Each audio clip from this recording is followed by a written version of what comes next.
જાગી છે અને પીએમજે યોજનાની નવી એક એસઓપી જાહેર કરી। હોસ્પિટલ અને સારવાર માટેના નવા નિયમો સરકારે જાહેર કરી દીધા છે અને અલગ અલગ સારવાર માટેની અલગ અલગ ગાઈડલાઈન પણ જાહેર કરી છે, જેમ કે સારવાર અંગેની સમજ દર્દી અને તેના સગાને આપવાની રહેશે।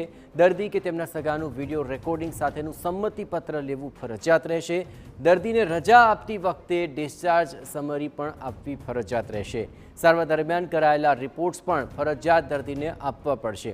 ઇન્ફેક્શન કંટ્રોલ અને પ્રિવેન્શન માટે કેન્દ્ર સરકારની માર્ગદર્શિકાનું ચુસ્ત રીતે પાલન ફરજિયાત બની જશે।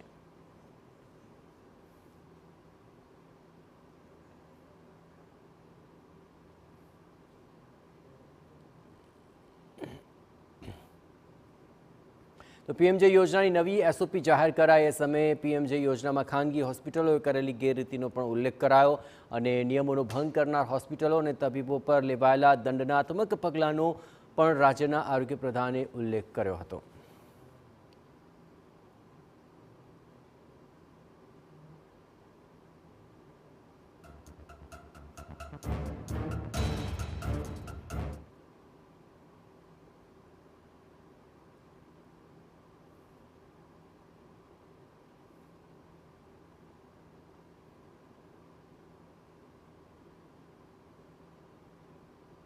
उक्त खानगी होस्पिटलों द्वारा योजनानी गाइडलाइननो भंग थतो अने गुनाहित हेतु साथे थती सारवार संबंधित फरियादोना कारणे 2024 में अत्यार सुधीमां कुल 10 थी वधु होस्पिटल आपणे गैररीति माटे सस्पेन्ड करी छे, डीएम पेनल करी छे ने पेनल्टीनी कार्यवाही करी छे।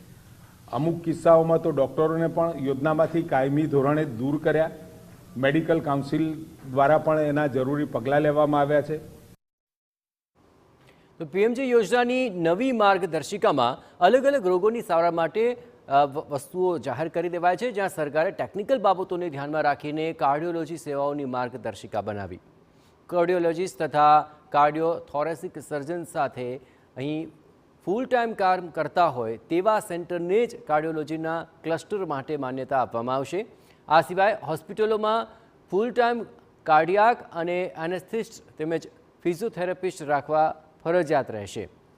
खास किस्सा में इमरजन्सी सारवार अति आवश्यक होय तेवा संजोगों ज फक्त कार्डियोलॉजी सेवाओं आपता सेंटर ने एंजियोप्लास्टी करवानी मंजूरी मळशे। होस्पिटलों एंजियोग्राफी तेमज एंजियोप्लास्टी सीडी अथवा तो विडियोग्राफी ए प्री ऑथना समय अपलोड करवानी रहेशे। इमरजन्सीना केस में सीडी अथवा विडियोग्राफी सारवार बाद अपलोड करवानी रहेशे। 2 स्टेन्ट मूकवा होय त्यां सुधी दर्दीनी मंजूरी, परंतु 3 स्टेन्ट मूकवा हशे तो हाई ऑथोरिटीनी परवानगी लेवी पड़शे। जो कैंसरनी सारवारनी बात करवामां आवे तो तेना माटे बनावेली मार्गदर्शिकामां योग्य सारवारना प्लान अंगे संयुक्त पेनल ट्यूमर बोर्ड निर्णय लेशे अने आ संयुक्त पेनल ट्यूमर बोर्ड में मेडिकल ऑन्कोलॉजिस्ट, सर्जिकल ऑन्कोलॉजिस्ट अने रेडिएशन ऑन्कोलॉजिस्ट एमां समाविष्ट रहेशे। दर्दीनी सारवार माटे ट्यूमर बोर्ड सर्टिफिकेट अपलोड करवानुं फरजियात रहेशे। दर्दीने कैंसरनी योग्यतम सारवार मळी रहे ते माटे इमेज गाइडेड रेडिएशन थेरापीनी अंदर Akhare cone beam कॉम्प्यूटेड tomography system अने इमेज किलोवोटनी अंदर ज लेवानुं फरजियात छे।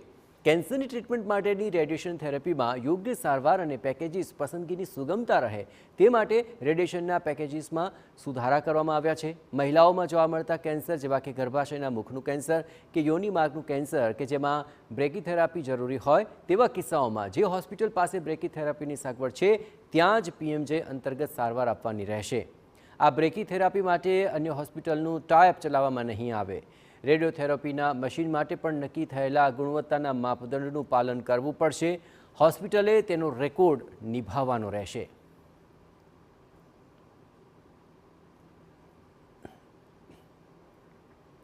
आ उपरांत स्टेट एंटी फ्रॉड यूनिटनी रचना करवानी रहेशे, जे अंतर्गत राज्यनी तमाम होस्पिटलों खाते सारवार संबंधित कामगीरीनुं सघन मॉनिटरिंग करवा माटे स्टेट एंटी फ्रॉड यूनिटने वधु सुदृढ़ बनावाशे।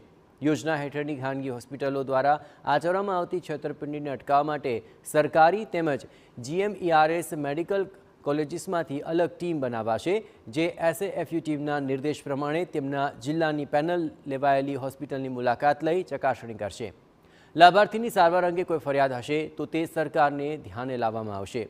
CDHO અથવા તો MOHએ ફરજિયાત માસિક ધોરણે ઓછામાં ઓછી 2 હોસ્પિટલોનું ઓડિટ વિઝિટ કરવાની રહેશે.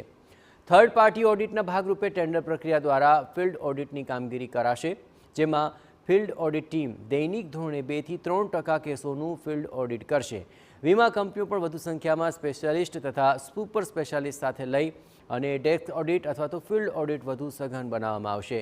હોસ્પિટલ દ્વારા સારવારના પેકેજીસનો દુરુપયોગ થતો અટકાવવા માટે અહીં NHAને જરૂરી પ્રકારના ટ્રિગર જનરેટ કરવા રજૂઆત કરવામાં આવી છે.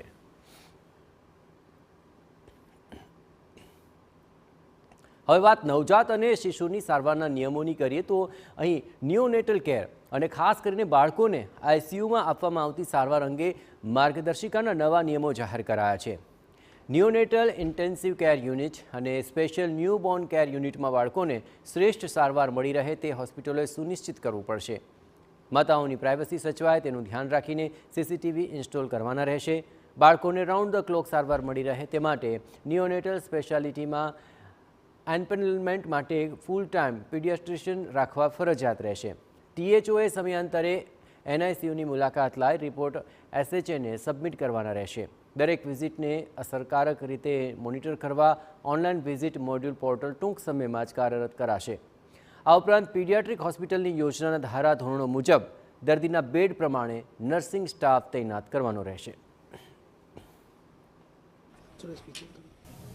ઉક્ત ખાનગી હોસ્પિટલો દ્વારા યોજનાની ગાઈડલાઈનનો ભંગ થતો અને ગુનાહિત હેતુ સાથે થતી સારવાર સંબંધિત ફરિયાદોના કારણે 2024માં અત્યાર સુધીમાં કુલ 10થી વધુ હોસ્પિટલ આપણે ગેરરીતિ માટે સસ્પેન્ડ કરી છે, ડીએમ્પેનલ કરી છે અને પેનલ્ટીની કાર્યવાહી કરી છે.